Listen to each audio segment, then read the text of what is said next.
Olá pessoal, mais um vídeo da série Facilitando o Direito Penal. O tema de hoje, um dos temas mais pedidos aqui no canal e extremamente recorrente em concursos públicos, crimes contra a honra, calúnia, difamação e injúria. Então vamos lá, como é que vai funcionar esse vídeo? Eu vou tentar ser o mais objetivo possível, mas é um tema um pouco extenso, então vamos trabalhar. Na primeira parte eu vou trabalhar com vocês o bem jurídico tutelado por esses crimes. Na segunda parte eu vou analisar crime por crime, primeiro a calúnia, difamação e injúria. Na terceira parte, eu vou analisar o que o Código Penal diz em comum a esses três crimes, ou pelo menos a dois deles. E por fim, eu faço um resumo de tudo, apontando os pontos mais importantes e aquilo que efetivamente mais cai em concurso público, tá bom? Então vamos começar com o bem jurídico tutelado. Qual que é o bem protegido por esses crimes? É a honra, mas a doutrina divide a honra em duas subespécies e isso cai em concurso.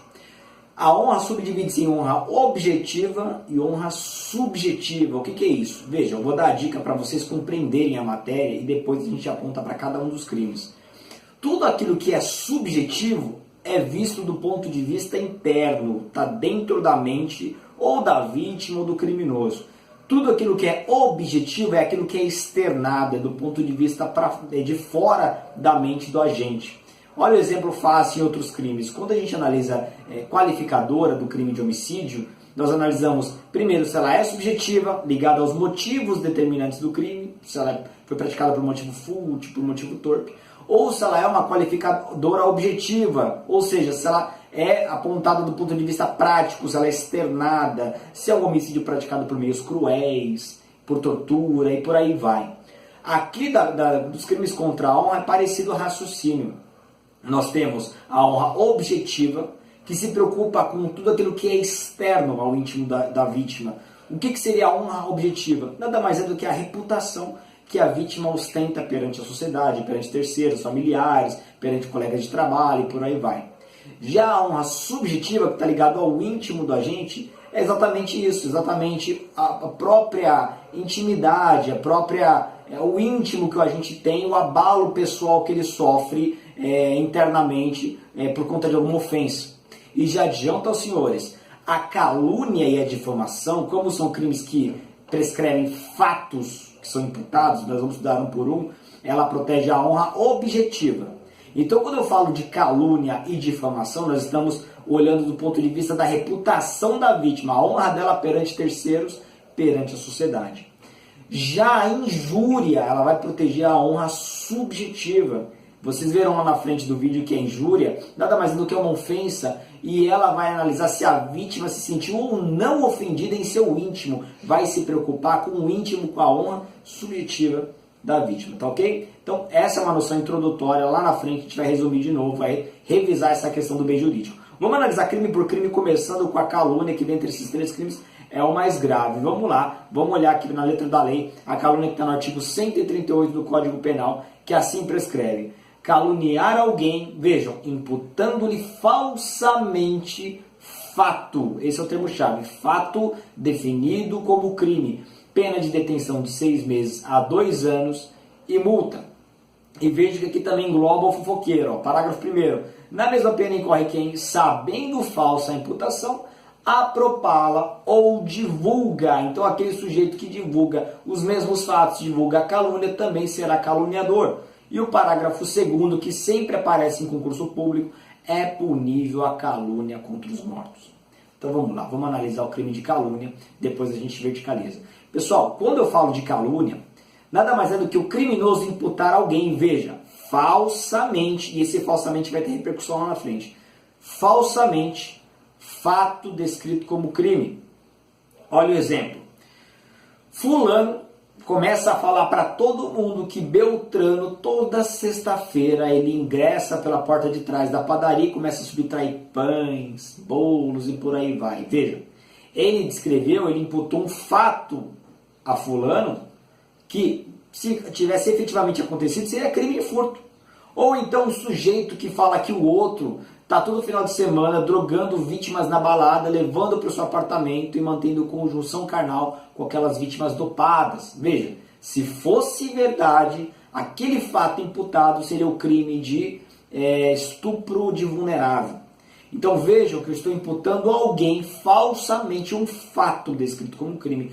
Cuidado com uma grande pegadinha que sempre aparece em concurso. Aqui se o sujeito chama de ladrão, de estuprador, de bandido, enfim, isso não é calúnia, porque aqui eu não estou imputando um fato, e sim meramente um conceito negativo, é uma ofensa. Isso será crime de injúria que nós já iremos analisar. Então cuidado, eu tenho que imputar um fato descrito como crime. Veja, se o fato precisa ser falso, aí nós chegamos na nossa segunda parte do estudo da calúnia. Está aqui, ó, olha na letra da lei, exceção da verdade, que está lá no parágrafo 3º. A exceção da verdade, pessoal, nada mais é do que o seguinte, é um meio de defesa para o sujeito que imputou um fato descrito como crime. Se ele provar que aquele fato é verdadeiro, em regra ele não responderá por crime. Então, no nosso exemplo, vamos voltar aqui, no nosso exemplo eu falo para o sujeito, eu falo para a sociedade, olha, fulano todo final de semana está drogando as vítimas, levando para sua casa e mantendo relação sexual. Fato descrito como estupro de vulnerável. Se eu provar que aquele fato é verdadeiro, eu não respondo pela calúnia. Isso é a exceção da verdade. Só que em algumas hipóteses, essa exceção é afastada e mesmo que seja verdade, o sujeito continuará respondendo pelo crime de calúnia. Vamos continuar o parágrafo 3º, vamos lá. Admite-se a prova da verdade, salvo, aí vem a primeira exceção, inciso 1º, se, constituindo o fato imputado crime de ação privada, o ofendido não foi condenado por sentença irrecorrível. Ou seja, se é um crime perseguido por ação penal privada, como é o crime, como são esses crimes contra a honra? Imagine que o sujeito está respondendo por um crime de difamação. E ele não é condenado por sentença irrecorrível, ele é absolvido, por exemplo, aquilo que eu disse contra ele, mesmo que eu tenha provado que seja verdade, eu responderei pela calúnia. Por quê? Porque ele foi absolvido por aquele fato, então eu não posso sair por aí divulgando um fato que o sujeito foi absolvido. No inciso 2º diz o seguinte, se o fato é imputado a qualquer das pessoas indicadas no inciso 1º do artigo 141, que nada mais é do que o presidente da República e chefe de governo estrangeiro. Então, por exemplo, imagine que o presidente da República cometeu um crime ali, um crime de lesão corporal contra alguém. E eu começo a contar para todo mundo, olha, o presidente bateu no fulano, dessa forma, e aconteceu assim, assim, por aí vai. Veja, por uma questão meramente política, só pelo fato de se tratar do presidente da República ou chefe de governo estrangeiro, pouco interessa se eu vou provar se é verdade ou não, a calúnia será punível. E por fim, o inciso 3º diz o seguinte, se do crime imputado, embora de ação pública, o ofendido foi absolvido por sentença irrecorrível. Vejam, aqui a ideia é parecida com o do inciso 1º, a diferença é que aqui é o crime perseguido por ação penal pública. Imagine o seguinte, o sujeito subtraiu coisa alheia móvel numa mercearia. E eu começo a contar para todo mundo aquele fato. Começo a contar para todo mundo que ele subtraiu no dia tal, no horário tal, no local tal, da vítima tal. Só que esse sujeito, sendo processado, ele é absolvido por falta de provas e o processo transita em julgado, não cabe mais recurso. Ele é absolvido e acabou, ninguém mais toca no assunto. E eu continuo falando daquele fato. Nesse caso, não adianta eu provar que é verdade, eu responderei pela calúnia, porque naquele fato, aquele sujeito foi absolvido por uma sentença irrecorrível. Isso é o que é importante da calúnia, pessoal. O que mais cai da calúnia é que a calúnia é punível contra os mortos e a questão da exceção da verdade sempre aparece em provas e concursos, tá ok? Vamos adiante, vamos trabalhar o próximo crime, o crime de difamação. O crime de difamação está aí no artigo 139 do Código Penal e diz o seguinte, difamar alguém imputando-lhe fato ofensivo à sua reputação, pena de detenção de 3 meses a 1 ano em multa. Pessoal, como eu adiantei no começo, a difamação também protege a honra objetiva, portanto também protege a reputação da vítima, perante a sociedade, perante terceiros. A difamação, estruturalmente, ela é muito parecida com a calúnia. Eu imputo um fato desabonador da reputação da vítima. A diferença é que esse fato não é descrito como crime. Só isso. Olha o exemplo. O sujeito fulano fala que Maria está todo final de semana indo para o Hotel X com um amante traindo o marido, está lá em adultério. Ele descreve um fato que é adultério. Adultério nós sabemos que não é mais crime, já foi revogado há muito tempo, já foi descriminalizado. Mas ainda assim é um fato que desabona a honra da vítima. Então o que acontece? Se eu imputar esse fato a alguém, primeira pergunta, cabe a exceção da verdade? Nós veremos adiante que a exceção da verdade na difamação é exceção. Nessa hipótese não cabe.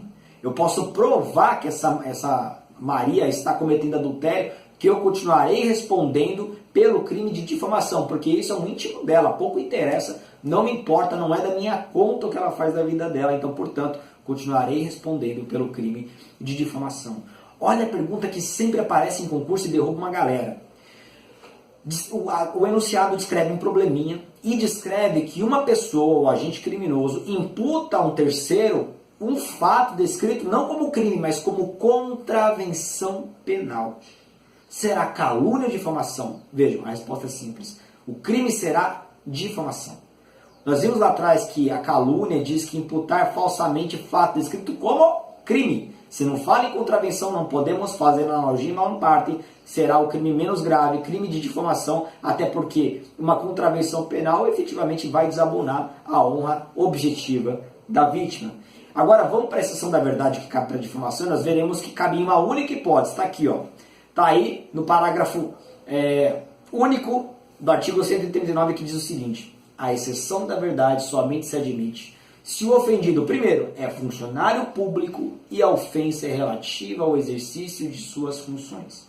Então vejam, a única hipótese do sujeito não responder pela difamação, caso prove que o fato por ela narrado, por ela divulgado, seja verdadeiro, é no caso dela imputar um fato desabonador a um funcionário público relativo às suas funções. Olha o exemplo. Um sujeito começa a contar para todo mundo que fulano, funcionário público, escrevente do Tribunal de Justiça, está toda sexta-feira saindo mais cedo, fugindo do trabalho para dormir, para brincar, para comer, para fugir do trabalho, está matando o trabalho. Veja, o fato que ele está imputando desabona a honra desse sujeito. Agora, se ele provar que é verdade, ele não responde pela difamação. Só pelo fato do sujeito ser funcionário público e esses fatos serem imputados em razão do vínculo funcional, em razão da sua função desempenhada na administração pública. Tá ok? Isso é o que nós temos para falar sobre a difamação, um crime mais enxuto, um crime mais curto. Vamos para a injúria, o único crime contra a honra que protege a honra subjetiva. Vamos lá, vamos olhar a redação do artigo 140 do Código Penal, diz o seguinte: injuriar alguém, ofendendo-lhe a dignidade ou decoro, pena de detenção de 1 a 6 meses ou multa. Vejam que aqui no crime de injúria não há descrição de um fato imputado. Aqui basta ofender a dignidade ou decoro. O crime de injúria, para ser mais fácil para ser entendido, é o crime da ofensa, do xingamento. Você xingar alguém já é o crime de injúria, configura o crime de injúria. Chamei o cara de estuprador, chamei de bandido, falo que o sujeito não vale arroz que come, que não presta, xinguei, ofendi, já era. A diferença aqui é que nos crimes anteriores, como se protege a honra objetiva, o crime se consuma quando terceiros tomam conhecimento, seja da calúnia ou da difamação, porque protege a reputação perante terceiros. Já na injúria, o crime se consuma quando a vítima toma conhecimento, porque é o íntimo dela que precisa ser atingido, tá ok? Vou voltar para a letra da lei, e aqui uma primeira hipótese de perdão judicial no parágrafo 1º. Vejam bem, assim diz o parágrafo 1º. O juiz pode deixar de aplicar a pena, vejam, perdão judicial. Primeiro, quando o ofendido, de forma reprovável, provocou diretamente a injúria. E o segundo diz, no caso de retorção imediata que consiste em outra injúria. Vejam, aqui o inciso 1º e 2º são parecidos, mas não se confundem. Vejam bem, no primeiro ocorre quando a própria vítima provoca. Aqui nós temos uma única injúria. A vítima provoca o ofensor e o ofensor irritado vai lá e xinga, ofende com uma injúria, praticando o crime de injúria. Aqui o juiz pode deixar de aplicar a pena por entender que a própria vítima foi quem deu causa ao crime. Já no inciso 2º, nós temos duas injúrias. Primeiro, o sujeito injúria o outro e o outro ofendido vai lá e devolve com outra injúria. É o que nós chamamos de retorção imediata. Então, no inciso 2º, nós temos duas injúrias praticadas e aqui o sujeito que devolveu, o que retorceu a injúria, ele pode ter o seu perdão decretado pelo juiz, extinção da punibilidade. Tá ok? Vamos seguindo, vamos adiante. E vamos analisar agora o parágrafo 2º, pessoal, que é a chamada injúria real, que diz o seguinte: se a injúria consiste em violência ou vias de fato, que por sua natureza ou pelo meio empregado se considerem aviltantes, veja, uma espécie de injúria qualificada, pena de detenção de 3 meses a 1 ano e multa, além da pena correspondente à violência. Então veja, se a injúria consistir em uma forma de violência, de fato, como é um empurrão, tapa na cara, ou então o caso clássico que já vem caindo em concurso, o sujeito que cospe no outro, cuspiu na vítima, é uma injúria real, já vai qualificar a injúria real, a pena é maior. E aqui ele vai ter a pena da injúria qualificada mais a da pena correspondente à violência. Então, por exemplo, o sujeito que, para injuriar, dá um tapa na cara da vítima, ele vai responder tanto pela lesão corporal quanto pela injúria real. E aqui, pessoal, nós estaremos, para a maioria, um concurso formal, para uma outra parcela dizem que é concurso material. Me parece que ao lado do professor Rogério Sanches, que ainda é uma corrente minoritária, me parece que o correto seria um concurso formal impróprio. Por quê? Porque mediante um único ato, eu atinjo 2 resultados, lesão corporal mais injúria, e ele, como é impróprio, somam-se as penas dos 2 crimes praticados, tá ok? Mas vamos agora ao parágrafo 3º do crime de injúria, que assim diz: se a injúria consiste na utilização de elementos referentes à raça, cor, etnia, religião, origem ou a condição de pessoa idosa ou portadora de deficiência, pena de reclusão de 1 a 3 anos e multa. Aqui é chamada injúria preconceituosa, também conhecida como injúria racial. E cuidado, primeiro, não podemos confundir com crime de racismo. É muito comum até a imprensa, até a mídia, os meios de comunicação, confundirem racismo com injúria racial. Vejam, no racismo, há sempre uma forma de segregação. Eu afasto o sujeito, exemplo, eu não deixo o sujeito almoçar no meu restaurante porque ele é judeu, não vou deixar ele nem entrar. Isso é racismo. Na injúria racial, não. Aqui há uma ofensa, é um crime de injúria, mas essa ofensa decorre de razões, e aí vai, de cor, de raça, etnia, religião, e por aí vai. É o caso do goleiro da Ponte Preta, que foi ofendido pela torcida do Grêmio, para quem lembra, goleiro Aranha, que foi chamado de macaco. Veja, é uma ofensa, não é racismo, é injúria racial, a pena é maior, qualifica. Tá ok, pessoal? Isso era o que eu tinha para trabalhar com os 3 crimes. Calúnia, difamação e injúria são os pontos principais. Vamos trabalhar agora com o que o Código Penal fala em relação aos 3 ou pelo menos a 2 desses crimes. Vamos lá nos pontos em comum, disposições comuns. Está lá no artigo 141 do Código Penal que assim diz: as penas combinadas nesse capítulo aumentam-se de 1/3, olha o aumento de pena, se qualquer dos crimes é cometido. Primeiro, se eu pratico uma calúnia, difamação e injúria contra o presidente da República, contra chefe de governo estrangeiro, a pena é maior. Contra funcionário público em razão das funções, a pena é maior. Na presença de várias pessoas ou por meio que facilite a divulgação da calúnia, da difamação e da injúria. Esse inciso 3º é interessante porque ele é o crime praticado com aumento de pena geralmente nas redes sociais. Se eu calunio, se eu começo a difamar ou injuriar alguém pelo Facebook, pelo Instagram, por grupos de WhatsApp, e veja, na presença de várias pessoas, prevalece pela doutrina que passando de mais de 3 pessoas já há incidência dessa causa de aumento de pena, hein? Olha que interessante. E o parágrafo 4º, que é o mais recente: contra a pessoa maior de 60 anos ou portador de deficiência, exceto no caso de injúria. Então aqui, se eu vou caluniar ou difamar alguém maior de 60 anos ou portador de deficiência, eu já tenho um aumento de pena. Por que ele excepciona a injúria? Porque no caso da injúria, já temos a qualificadora da injúria racial, que já prevê essas motivações. Então é por isso que lá já vai ter crime especial, crime próprio. E aí vem o parágrafo único. Se o crime é cometido mediante pago ou promessa de recompensa, ou seja, um crime contra a honra mercenário, a pena é aplicada em dobro. Seguindo, pessoal, as partes comuns a esses crimes, nós temos também as causas de exclusão do crime. Vamos olhar o que diz o Código Penal, está lá no artigo 142. E aqui, pessoal, é voltado só para os crimes de injúria ou difamação. Aqui não entra calúnia. Diz assim: não constitui injúria ou difamação punível, ou seja, aqui vamos excluir o crime, não vai ter punibilidade também. Inciso 1º, a ofensa é enrogada em juízo, na discussão da causa, pela parte ou por seu procurador. Ou seja, briga em audiência, uma parte ofende a outra, o advogado acaba se excedendo, enfim, enrogada em juízo, uma audiência, por exemplo, ela não é punível. Segundo, a opinião desfavorável da crítica literária, artística ou científica, salvo quando é inequívoca a intenção de injuriar ou difamar. Esse inciso segundo é até desnecessário. Aqui ele está fazendo valer o direito de liberdade de expressão previsto na Constituição Federal. Mas por que é desnecessário? Vejam, no começo da redação ele já descreve a liberdade de opinião, de expressão.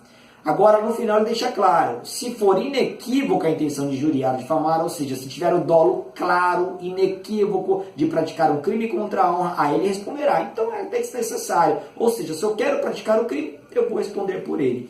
E vem o inciso terceiro, o conceito desfavorável emitido por funcionário público em apreciação ou informação que preste no cumprimento de do dever do ofício, perdão. Aqui é o caso do juiz, que quando vai prolatar uma sentença, vai proferir uma sentença, ele acaba aplicando alguns conceitos depreciativos, favoráveis, ele não vai responder, porque é o trabalho dele, por exemplo, colocar no que consistiu um crime ou a reputação do sujeito numa sentença. E o parágrafo único finaliza. Nos casos do inciso 1º e 3º, ou seja, aquilo que é praticado numa audiência ou, por exemplo, numa sentença, responde pela injúria ou pela difamação quem lhe dá publicidade. Então veja, não é porque as partes se xingaram, se ofenderam no calor de uma audiência, ou porque o juiz proferiu um conceito desfavorável numa sentença, que isso autoriza terceiros a saírem divulgando isso. Quem divulgou, ou seja, os fofoqueiros, irão responder pelos respectivos crimes contra a honra.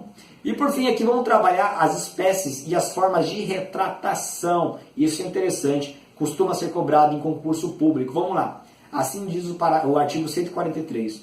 O querelado, ou seja, o querelado nada mais é do que o sujeito que cometeu crime contra a honra. E por que querelado? Isso é matéria de processo penal. Porque quando se trata de ação penal privada, e é o caso dos crimes contra a honra, o sujeito que é réu, ele é chamado de querelado. Então assim diz, o querelado que antes da sentença se retrata cabalmente da calúnia ou da difamação, fica isento de pena. Ou seja, se o sujeito praticou calúnia e difamação, por exemplo, pelo Facebook, e vai lá e se retrata antes da sentença, ele não terá pena. Ele não terá pena nenhuma. Vejam que aqui falta a injúria. Na injúria não cabe esse artigo 143. E aí vem o parágrafo único. Nos casos em que o querelado tenha praticado a calúnia e difamação, utilizando de meios de comunicação, exemplo, televisão, imprensa, Facebook, a retratação dar-se-á, se assim desejar o ofendido, pelos mesmos meios em que se praticou a ofensa. E aqui por motivos óbvios, hein, pessoal? Aliás, essa alteração é recente, de 2015. Por motivos óbvios. Imagina o sujeito que lhe é caluniado no Facebook para milhares de pessoas. Será que valeria uma retratação diretamente para o ofendido? Não, não teria o mesmo efeito. Ele precisa se retratar perante o mesmo público e através dos mesmos meios em que ele praticou o crime contra a honra, para que o efeito da retratação seja exatamente o mesmo da ofensa, tá ok? Vamos seguindo. 144. Se de referências, alusões ou frases se infere calúnia, difamação ou injúria, quem se julga ofendido pode pedir explicações em juízo. Veja, caso esses crimes contra a honra não estejam claros, a configuração não seja clara, aquele que se acha ofendido, ele pode, primeiro, pedir explicações em juízo. Aquele que se recusa a dá-las, ou seja, se nega a se explicar, ou a critério do juiz não as dá satisfatórias, ou seja, ele dá uma desculpa que não convence o juiz não cai na desculpa do sujeito, ele vai responder por qualquer desses crimes contra a honra praticado. E por fim, o último artigo 145 diz o seguinte: nos crimes previstos neste capítulo, somente se procede mediante queixa, ou seja, crime de ação penal privada, salvo quando, no caso do artigo 140, parágrafo 2º, ou seja, o que nós estudamos da injúria real, da violência resulta lesão corporal. Aí cai na regra, ação penal pública incondicionável. Parágrafo único, procede-se mediante requisição do ministro da Justiça, ou seja, ação penal pública condicionada à requisição, no caso do inciso 1º do caput do artigo 141 deste Código, ou seja, as ofensas praticadas contra presidente da República ou contra chefe de governo estrangeiro, e mediante representação do ofendido, no caso do inciso 2º do mesmo artigo, bem como no caso do parágrafo 3º do artigo 140 deste Código, ou seja, no caso da injúria racial. Pessoal, isso era o que eu tinha para trabalhar sobre os 3 crimes contra a honra e sobre o que o Código Penal diz em comum aos 3 ou pelo menos a 2 deles.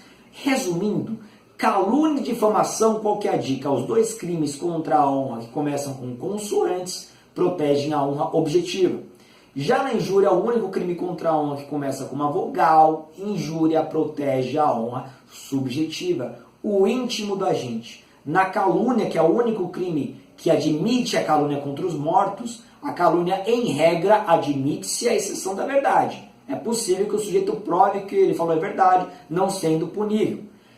Já na difamação, a regra se inverte. A regra é que não cabe a exceção da verdade, cabendo uma única hipótese. No caso de difamação praticada contra o servidor público e em razão do exercício de suas funções. E já na injúria, aí não cabe a exceção da verdade. E a doutrina aponta uma questão muito interessante, Fernando Capês traz essa questão, que é a chamada exceção de notoriedade para calúnia e para difamação. Para injúria não, calúnia e difamação.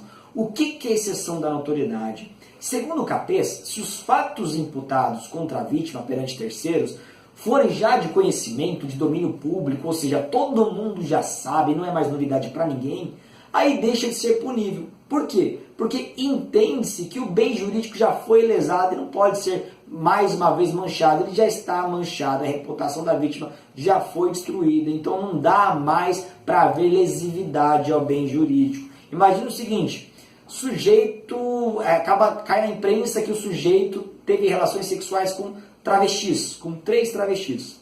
O Brasil inteiro já sabe. Se amanhã um outro sujeito começar a divulgar para essa corrente doutrinária, ele não poderia ser punido, porque já é um fato de domínio público, de conhecimento amplo de todos, até às vezes até a nível nacional, então, portanto, não haveria lesão ao bem jurídico tutelado. Então, ok, pessoal, era isso que eu tinha para trabalhar com esses 3 crimes contra a honra. Sempre são cobrados em concurso. O vídeo ficou um pouco extenso, mas eu acho que deu para esgotar o tema. Me coloca aqui à disposição. Se gostou, deixe o seu curtir, inscreva-se no canal, deixe sugestões para os próximos vídeos, como esse que foi atendido. E bom estudo a todos, pessoal. Tchau, tchau.